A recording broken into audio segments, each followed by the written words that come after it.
views and opinions expressed do not necessarily reflect those of Access Fort Wayne, the Allen County Public Library, or any other supporting groups.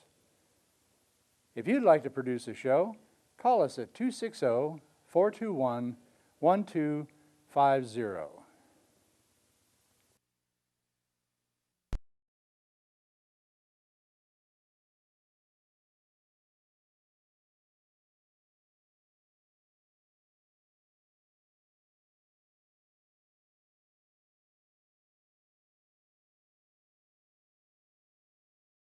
Good evening, I'm Natasha Williams. Terrence King III went to prison looking like this.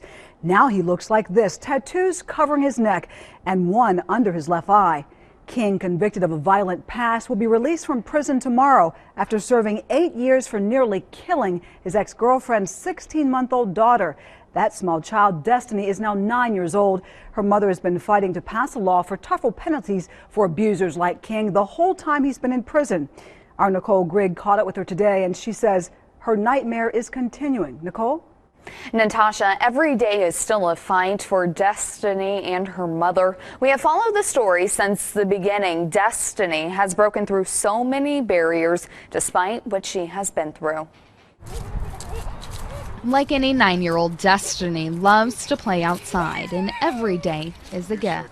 She's 9 but doesn't function as a 9-year-old, and it's really hard to tell what level she's at. At 16 months old, Destiny was shaken, her head smashed against a wall. And today, with her doll in hand, she's the meaning of determination. Didn't even expect her to live, and she made it through it. And then they said she would be in a vegetative state. She's not. So I didn't even think she was going to walk. Now she runs, but every day has been a fight to get there. Her abuser, her mother's ex-boyfriend, Terrence King III, will be a free man tomorrow. He has served the maximum sentence of 8 years. He knows my address. It's on the protection order. So my biggest thing is being home, and he comes to my home. Since the nightmare began, Destiny's mother, Randy, has been fighting to pass Destiny's law to increase penalties for abusers like King. The law would add up to another 10 years. The whole time he's been in prison is the time I've been fighting for the law, and he gets out and it still hasn't passed yet. Just this past week, we were in Columbus as the law is one step closer as it now heads to the House floor. Randy says this is her fight for justice. I feel that if I can try to pass a law and save another child from an abuse or give justice to the next family, that's exactly why I do it. As for Destiny, she doesn't leave without leaving an impact with a simple wave for goodbye until next time. Everything she does amazes me, like everything. Destiny is doing well, but has been having severe seizures that have hospitalized her the past few months. Now, it's unclear what time exactly Terrence King III from Springfield will be released from prison. Reporting live tonight, Nicole Grigg, ABC 22 News. I want to thank Janet again for that just tremendous lecture. So informative and depressing in its way, but informative and very well done.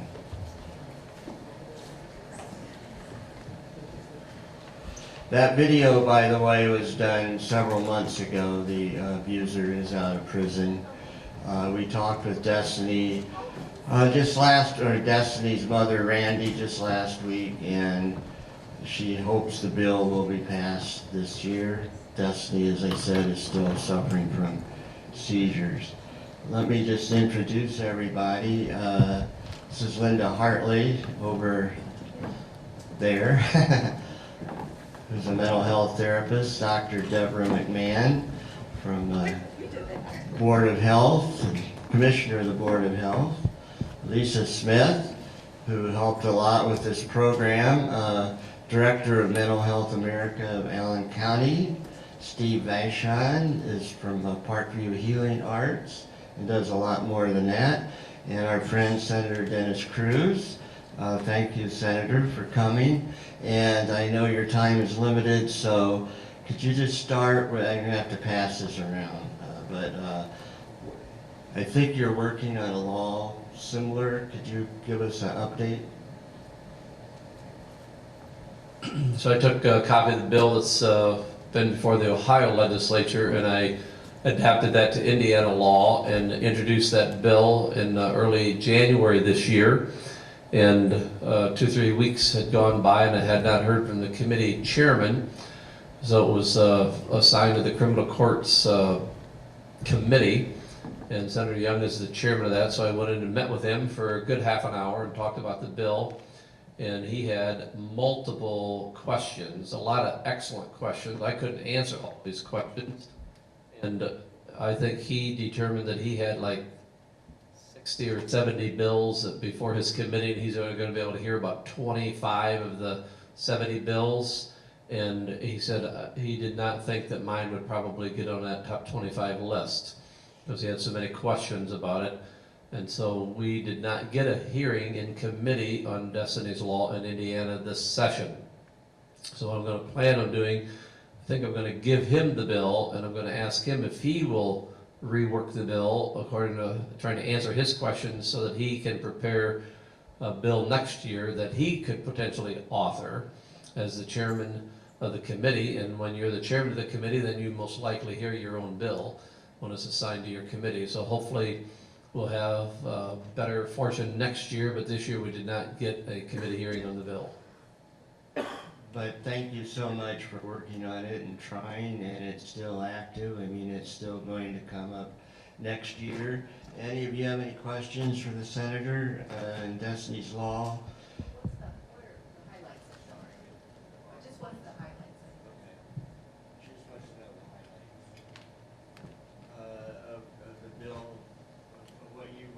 Of what you were proposing, the highlights. Basically, it's a tougher sentence for abuser. It was, yes. It toughens the sentences that are on the books now, makes it longer sentences and harder for a judge to give time off and less time for an offender. That's the basic part of the bill.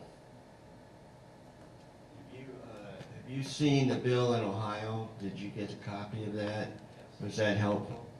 Yes, I used the Ohio bill to prepare my bill. Our laws are different in each state, so you have to have a bill in Indiana kind of conform to our language, and so we made changes so that it fit into the Indiana code if it would become law, and I had it prepared then by a lawyer in the Legislative Services Agency in Indiana. We have a group of about 30 lawyers who help draft our bills for us so that they're proper bills and their wording is correctly. It fits into all the rest of the law that we have, so it's not something that's going to be a problem afterwards, because we don't want bills to pass that are contradictory to another law that we already have, and then a judge is confused about which law should I use in this case, and they're conflicting. So we try to get our law so that it's consistent and in harmony with the rest of the law.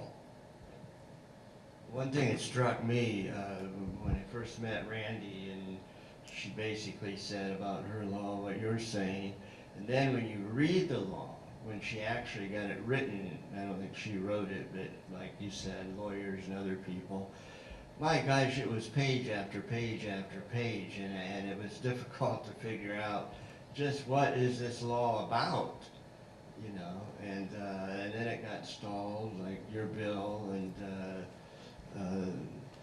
it's a long process for a bill to get passed.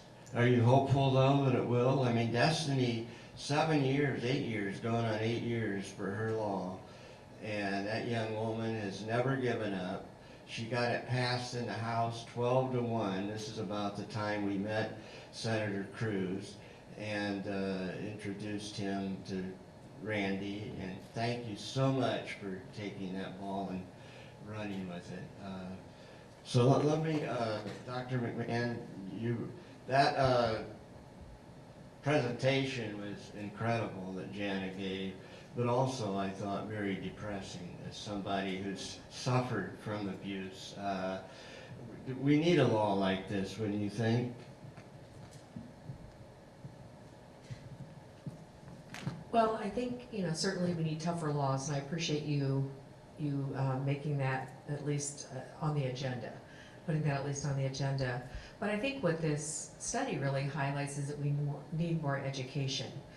I think that a lot of people just don't understand how common abuse is, especially when you're looking at abuse being more than just physical abuse, but emotional abuse, neglect, sexual abuse, those sorts of things. I think a lot of people just don't realize how common it is, including doctors and nurses and teachers. I think they don't realize how common it is either. And I started just among myself, kind of really training myself to look at certain situations, if not me, who? And I think when we can start equipping people to realize that you may be the only chance that child has to be recognized, and then what to do about it. And I think one of the big hurdles we have is that I think people think they need to be certain. What they don't realize is your job is to be suspicious. The experts that you're referring them to at DCS, they'll make sure. Their job is to make certain that abuse is occurring. Your job is simply to be questioning or be suspicious. And I think that is a real problem for people because they're afraid they're going to get people in trouble. And they're afraid that, but I think if we can just really, adopt that sort of philosophy, if not you, who? Because there's only a few people that really interact with a child consistently enough to be able to get them out of these terrible situations. So I think this study was depressing, but I think it also really, and I think Janet did a great job in her slides pointing out the simple measures and the pathway to better reporting. And then I think that we need the help of all of our other folks up here to do a better job of preventing abuse in the first place. I think that's the ultimate goal, is to prevent it from even happening. Not just to get better at recognizing it and punishing the people longer, but I think the real goal for our community and for our children is to prevent it from happening. Well, Lisa helped prepare questions. And what is a sign a child's being abused? I mean, this speaks to what you just said. I mean, your uncertainty, like come to school, bruises, you think, well, parent says it fell. So, I mean, what are some signs that could help people with the educational process like you're talking about? And Linda, you too, because I know that you worked with abusers and laws even back when it started, I mean, like in the 70s. Yes. And you work, I imagine, with people that are abused.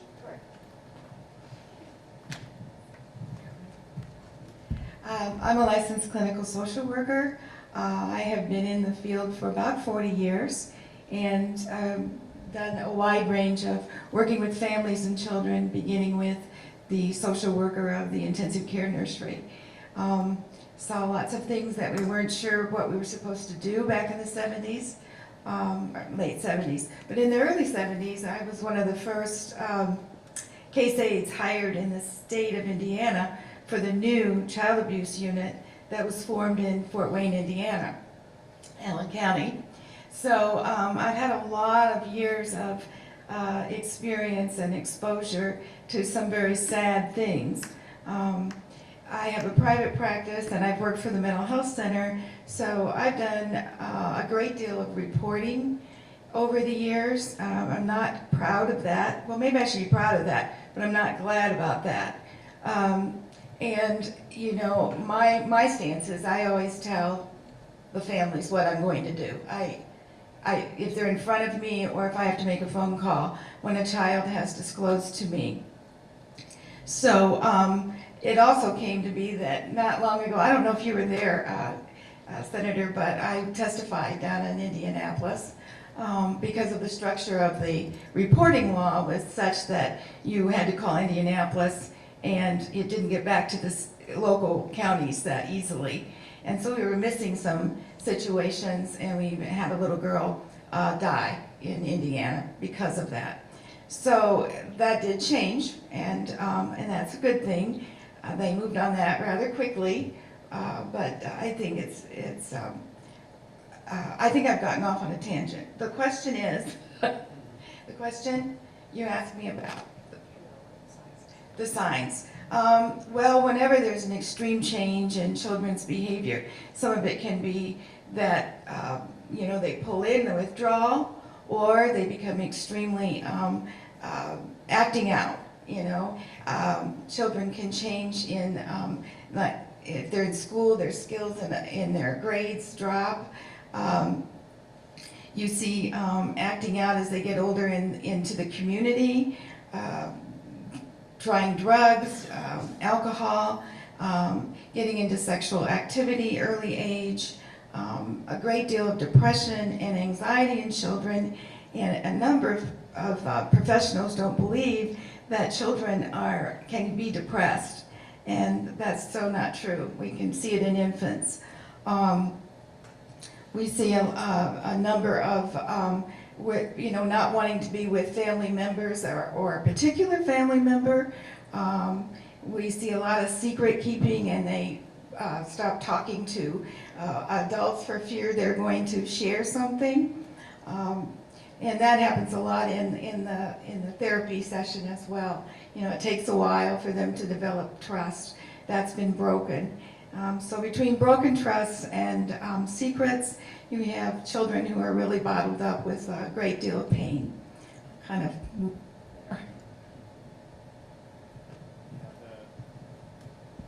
Prevention, education, reporting, and at least follow up on what Linda was talking about, some of the signs. I mean, you've already been abused.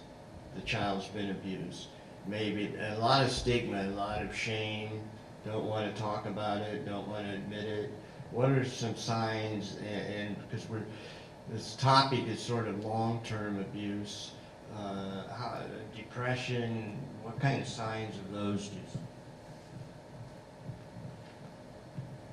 Well, I think we have to look at the intensity of the behaviors, the duration of the behaviors, and to really begin to look at, is there some mental health issues involved early on? We already know that depression and anxiety is a long-term effect from abuse and the trauma. Adults experiencing a higher level of depression, PTSD through that trauma that they've experienced. But obviously once it's been identified that their behavioral or mental health issues are the effect of trauma, we need to look at what is the best therapies, and maybe Steve, you could probably talk about that. Thank you. Just to say a little bit about what kind of work that I've done. I've been in a social work practice a number of years ago in a wraparound style up in Elkhart County. Then after going back to school to get my master's degree as a therapist, began to work with sexual assault victims, and a number of those sexual assault victims being children. So my experience in working with child victims of sexual assault, as well as with other forms of violence in the home. We've already spoken some of these symptomatics. The trust level being broken, so it's very difficult for the child to trust any adult in the environment, especially when those most significant adults in the environment of the child have been proven to be untrustworthy. So in terms of some of the healing factors that are necessary for all aspects of the caregiving community is to create structures in which children can experience that trust element again. And of course the interventions that are necessary from the provider community, from CPS, all those are essential interventions. But as part of that intervention strategy, we need to find some ways to increase the capacity of our overall community to be present long-term to these children that have been affected. A lot of times our presence is short-term, and then they get reinserted back into untrustworthy environments, which causes the child, as they grow into adulthood, to not trust the system of care. So how do we increase the holistic nature of the system of care, and the continuum of that system of care is what I think we need to be concerned of as a community. Just one thing I want to mention here as a physician, I want to remind us all that we've learned so much about the dynamics of the brain in the last 10 to 20 years because we've had new ways to visualize the brain in action. So not just structure, but really able to look at function. And what I think people need to realize is that, number one, we realize the brain is so malleable and so flexible those first 5 years of life, and so much of your potential and your capacity for lifelong learning, behavioral, social, emotional growth, all of those things are occurring in those first 5 years. But when abuse is occurring there, we know now that there are structural problems that are occurring now. We know that their hippocampus, a certain part of their brain that really controls things like emotion, behavior, addiction potential, all those things are negatively impacted because these children are suffering this abuse or even just witnessing domestic violence. It is actually changing the function and the structure of a child's brain. I mean, that's pretty dramatic. It's just not making him not trust, or because I think we tend to minimize, oh, he's just not trusting. No, you are actually changing the physical structure of a child's brain. And, you know, do we really want to allow that sort of thing to happen?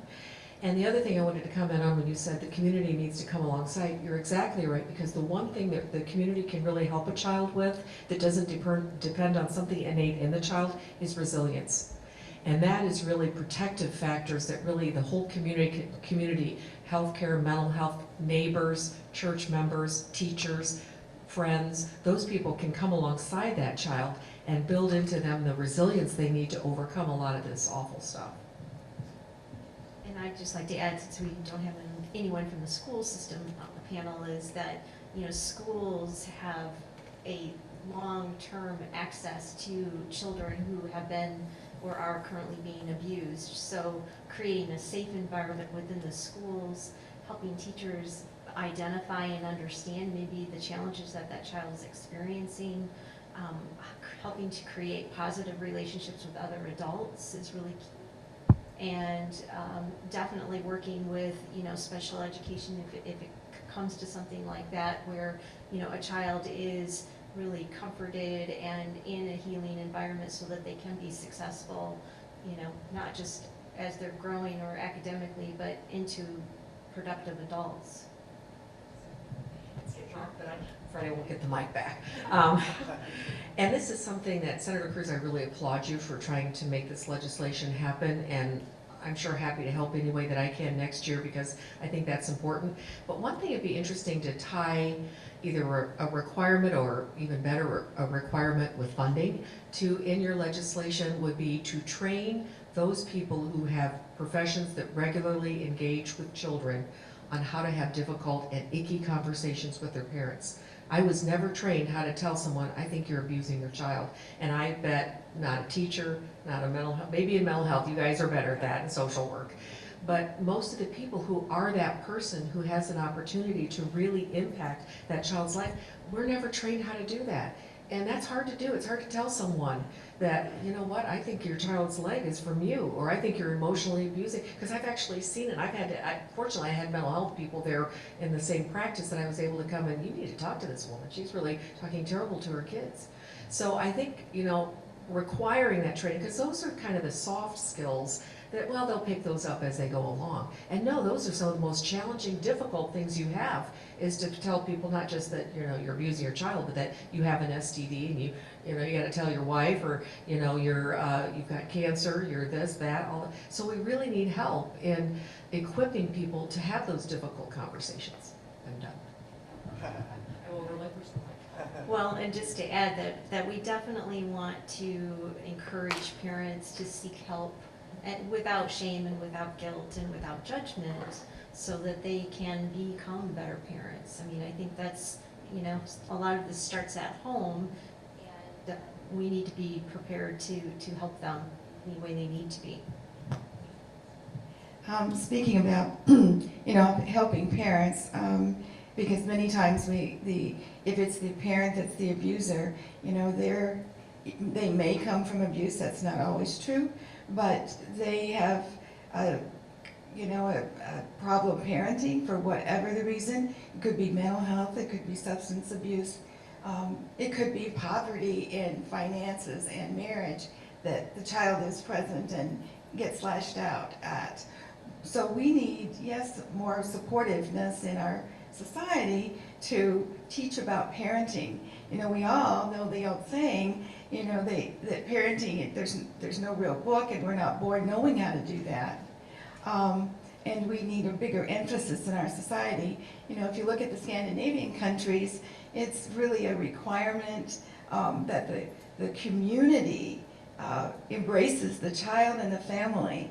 And so parenting is taught from the get-go of, if you know, in that country about what is in the best interest of children and how do we treat children. Do we strike out at them because we're angry or punishing them through something abusive? Or can we know that there's another way, that, you know, the negative and punitive does not teach anything but fear. And so each time a child needs to be redirected or helped in some way to understand their behavior, you need to do it as a lesson. It's a life lesson. It's not a punishment. And that's one of the hardest things in our society right now. I'm running into it left and right, that, you know, this punishment and fear in the parenting role. And so my emphasis is there at the present time. I'd like to see more parenting, yes.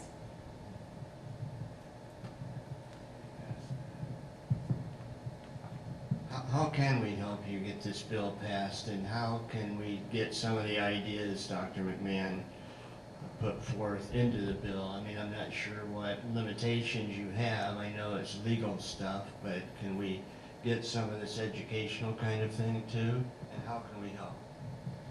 Well, we can do one of two things. Mike Young is from Speedway, Indiana, on the west side of Indianapolis, and so he is a good 2.5 hours from here.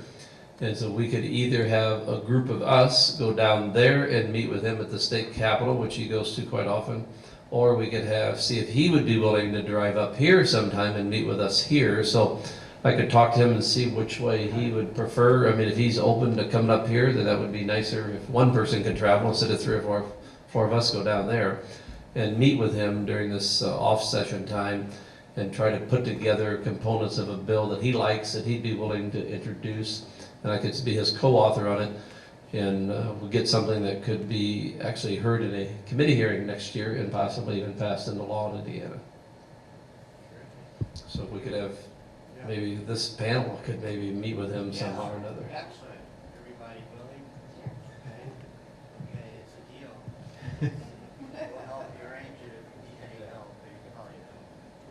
Posing a question here, we know that there has been, over the last number of years, the question of the capacity for CPS to actually be present. Caseworker loads are high. The support for interventions, budget-wise, and you want to speak to any of that? We've gone we had a lot of years where we had very, very few CPS caseworkers. In fact, it used to be part of Family Social Services Agency. It wasn't its own separate agency until Governor Daniels made that change and created that as a separate entity. And then I think at one time, for a long time, we had like 200 for the state. And I remember State Representative that I shared office space with a lady, Mary Kate Budak from up by Michigan City. She had a bill year after year to try to go from 200 to 400. Could never get up to, nobody would ever do that. And then for some reason, Mitch Daniels, the governor, got really interested in this and created the separate agency, which we agreed to as a legislature to do that in a bill. And then he immediately hired 400, and then he went to 600 and 800. And I don't know if somebody here knows it's past that. I think it may even be past 800 now. So we're getting up maybe to 1,000 caseworkers in Indiana, which is good. And we lose them. One of the things is we have a turnover of those people. It's not a high-paying job, and it's when you really get into it, it's, I guess you could call it a stressful job. And a lot of people, you know, just don't feel like they're made out to do that all the time for a long period of time. So then we got to find replacements, and our colleges only put out so many of those people every year that have those degrees and want to do that. So we've actually had a struggle in filling the positions that we have available that we're actually budgeting for. So we have the budget now, so we've actually created a separate agency, got quadrupled the number of people. Now we have a hard time actually keeping that caseload of workers at full force. So that's I guess that's a good battle. It's good that we're trying to find 1,000 people instead of only having 200. So that's excellent that we've made that progress. I think that illustrates how we can, as a community, come alongside our CPS workers, giving them emotional support, mental health support, because it is such a stressful job. And then becoming aware, as we are in our community, that on the continuum of what is abuse, from what would be identified as very mild or questionable in a report, those issues showed up in the study, versus something that really is clearly a sign of sexual abuse or of child abuse. So all along that continuum, there are questions that the community needs to engage, and how we provide interventions along that community, on that continuum. So I think that's a mobilization effort that we would take at the local level. What can be done at the local level to create that? I think, are you from Fort Wayne or Elkhart? Oh, well, you should join the CHIP, because let me just take a second to tell you about something that we're doing along those lines, and that is probably what Lisa's on this. We've been on it about 6 months. We've been developing a community health improvement plan just for children here in Allen County, and it's a multidisciplinary group of people from health, mental health, social services, education, spiritual health, social health, justice, and environmental. And it's about 100 people, like I said, Lisa's one of them, that are really trying to come up with some strategies to improve the overall health and well-being of our children. And I think hopefully this is going to provide a number of opportunities for a more integrated and holistic approach to assisting our children to get the outcomes that we want as adults, not just for our children, but when you look at a community level, this is so expensive. What all this child abuse, it's very expensive in the short term and the long term. But one of the things we're trying to do, as an aside, we're developing a strategic plan, as I mentioned. But the other thing, we're actually working with Dr. Cochran here from IPFW, the Center of Excellence for Systems, to actually try and develop a integrated system of care that would actually, in a formal way, create that sort of infrastructure that in the long term will equip people to be able to address children's needs at different levels. So that if I'm seeing a child I'm concerned about that has mental health issues or food insecurity or whatever, if I'm that person seeing them, I can refer them to a system rather than try and sort everything out on my own, because if I can't do it, I'm not going to look for it, I'm not going to address it. So I think that really paralyzes people. But one of the other challenges I've thrown at Dr. Cochran is that what I'd really like the system to also be able to do is sustain the people that are doing the heavy lifting of being in relationship with people in difficult times. It's hard to deal with these parents. It's hard to deal with the children. It's hard for police officers. We ask people to go out and do the most god-awful things on a regular basis and just buck up. You know, and then we may have an employment assistant program if they crash and burn, but nothing to sustain them so that we don't have the turnover that we have, which is very expensive. I mean, I'm a very pragmatic person. At the end of the day, it all gets down to dollars and cents, and it's very expensive, the system we have that's so fragmented and does nothing to sustain the people who are the very core of the effort. So again, we're trying to do those, but I don't know if it'll be work, but we're trying to do it. And to add on to that, as a social worker, I've had to take on and get a broader view of this, and facts and finance are a big piece of it.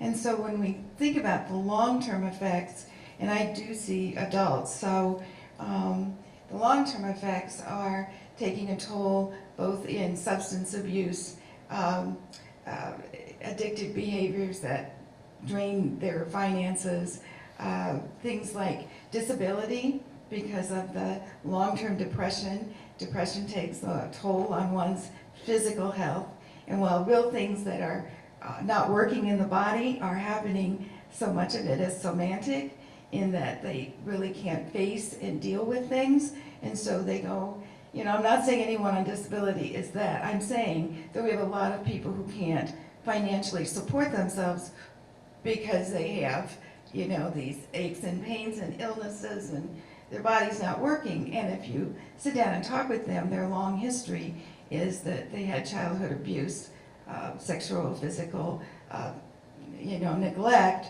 and they've never been able to overcome that. And so we have that weight of the financial aspects. And so, you know, getting serious about this in the preventative side, I tried to start a little kind of daycare, but it was for mental health needs of children 3 to 5.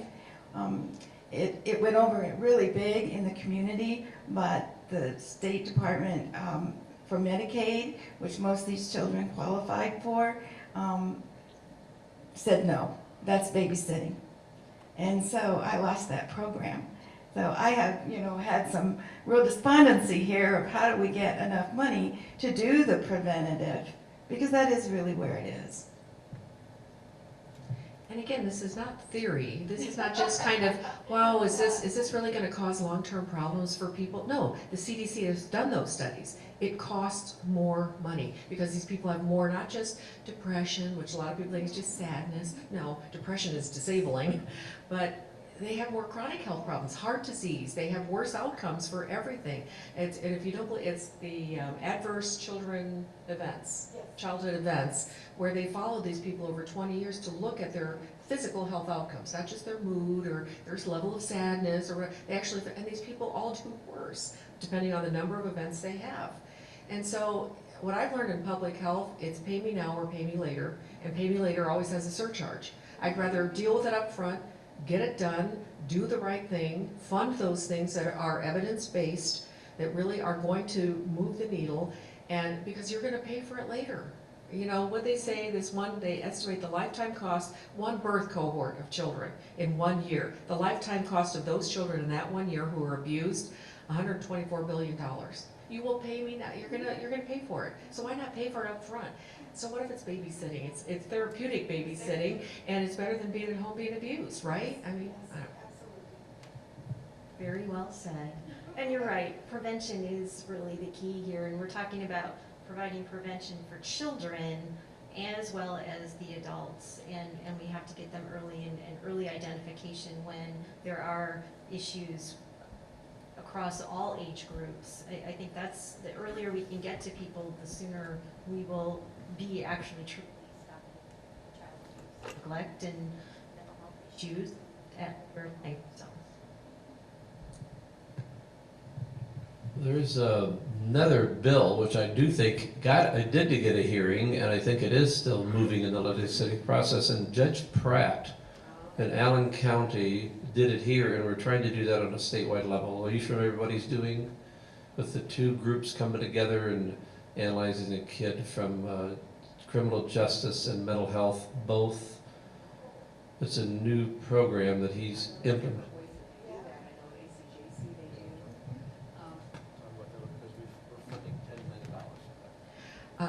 Boy, you could not have two better judges who are more in tune with looking at how to really, in a cost-effective way, an evidence-based way, really help these kids, and that's Judge Pratt and Judge Heath out at ACJC. And again, these are not just kind of good do-gooders. These are evidence-based people, and they really have learned to appreciate and incorporate in a real way the mental health assessments. And what is it, 70% of kids that are interacting with the juvenile justice system have significant mental health issues. And then furthermore, getting them onto the treatment, either court-ordered through DCS or through collaborations with Park Center, Bowen Center, those sorts of organizations. So they are really, and Judge Heath is looking for those other activities other than incarcerating these kids, looking for opportunities to collaborate with partners. I forget what that program is called, but they're doing a great job, really. And the hope is it's going to turn the needle. These kids hopefully are salvageable. But remember, I hate to be the bearer of bad news, but after age 5, it's harder and more costly than if you do it before age 5. So what's your agency do for mental health? I mean, do people come to you and do informational programs? Well, first I want to comment on Dr. McMahon's comment, sorry. I believe too what they've also incorporated into the alternative than having them incarcerated for children at ACJC is that really providing information and education to the parents, because those kids are not staying there, they're going back home and possibly into a traumatic situation, a chaotic home, a stressful situation. And so in order to help kids really begin to change and modify their own behavior, well, we need parents on board to do that. So I compliment them for the work that they've done, just because we've always talked about helping educate parents, but it's around really looking at the behaviors that the kids are exhibiting now, what they're experiencing, and how that plays a part in behavior. And don't these kids become more difficult as they get older? Oh, Because yeah. You've abused them when they were children, and then when they get to be like 14, 15, I think the parents are a little afraid of that. Right. The abuse teaches children that aggression and hitting is how you solve problems, because that's what they've seen, they've witnessed that trauma and experience. That program is truly a wraparound program. It's truly doing every service that possibly can, provide better mental health and social economic kinds of things, and parenting, and to keep those children out of the juvenile justice itself. But now my question is, we need to push it back to the younger age and do the same thing. And I think we would see some of the rates go down.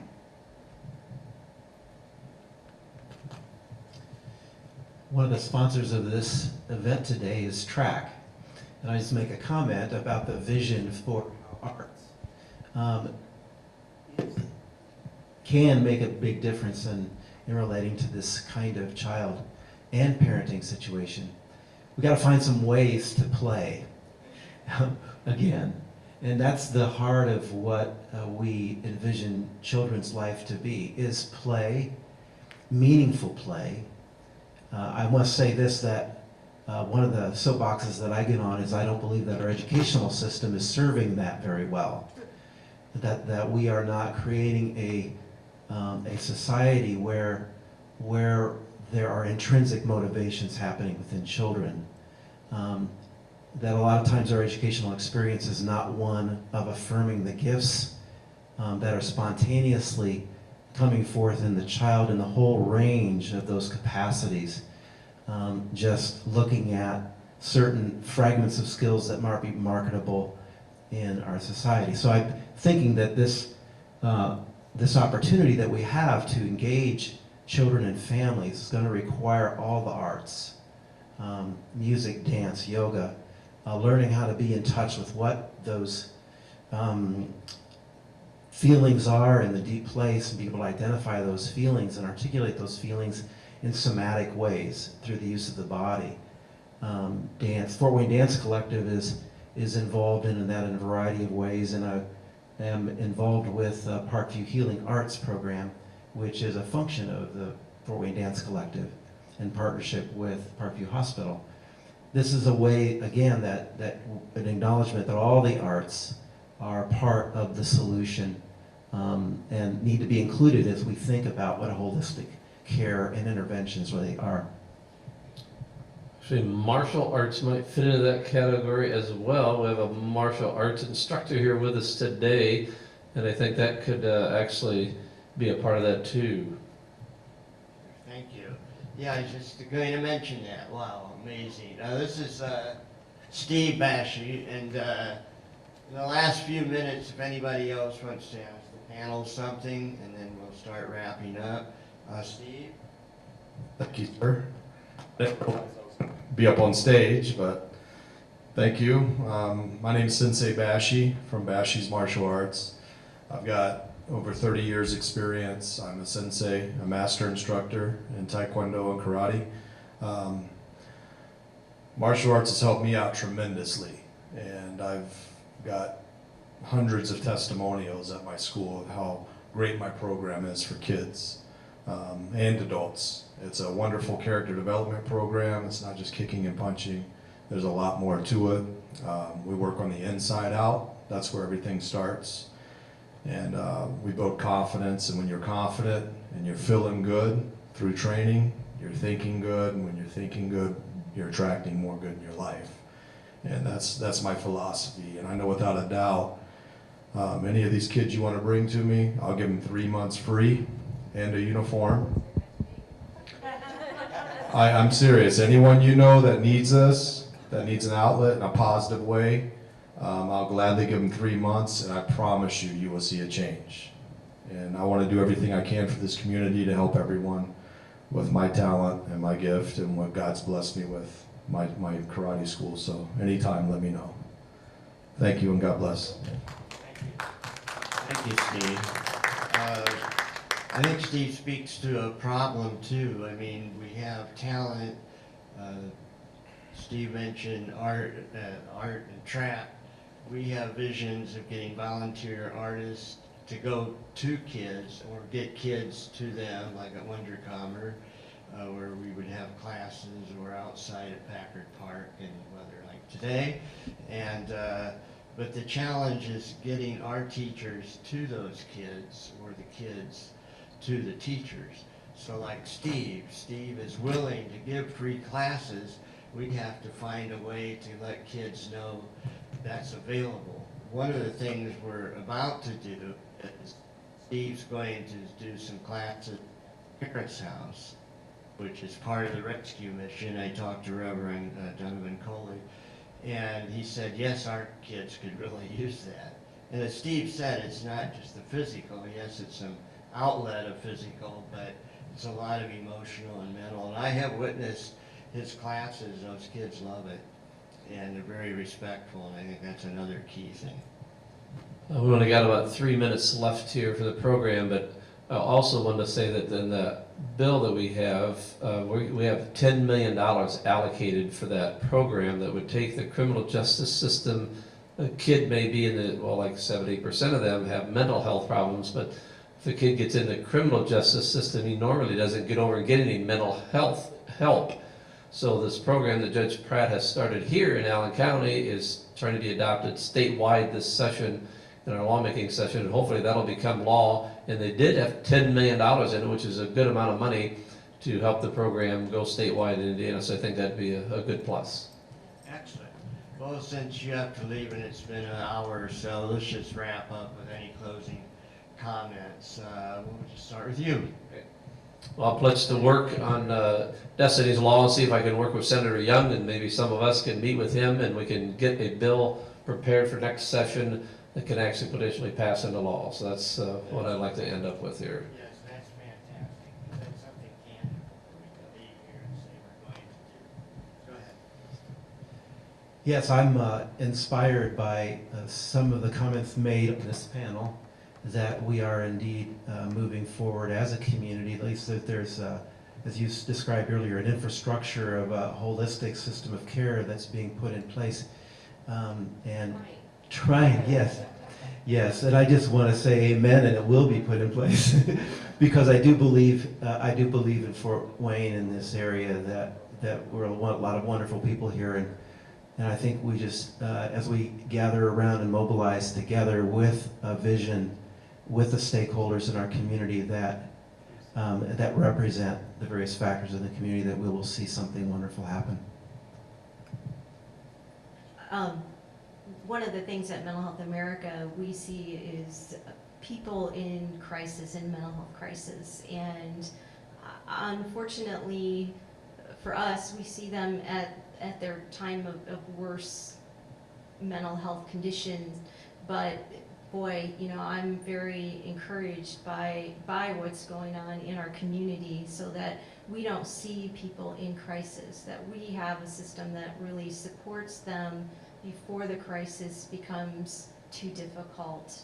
And you know, we talk a lot about suicide prevention and intervention, and many times what's connected to children and adolescents is suicide because of the hopelessness and helplessness and that they feel from being abused in traumatic environments. They could be witnessing it, they could be obviously the end of the abuse, but anything we can do to really promote good mental health practices and making sure that we are helping people connect to the resources that they need when they are struggling with mental health. And that's what we do at Mental Health America. So thanks, Terry, for the question. Well, I'll just leave you all with one thought that I think every day, and hopefully you will begin to too. If not you, who? I love that. Well, I feel honored that I have been a part of this panel, and I hope that those of you out there know that none of these people sit back on their laurels. They are talking what they're doing, and we have a great skill level here in Allen County, and I'm real pleased. And I'd like to be put out of business as a therapist.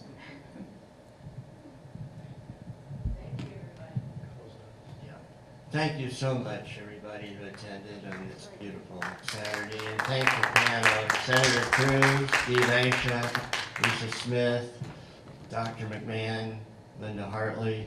Thank you. You guys were all excellent. So we leave here with at least one tangible plan. We get this meeting going. And any ideas on how TRAC can get teachers into working with kids, whether classes or one-on-one, let us know. That's what TRAC is about, and programs like this. Thank you all.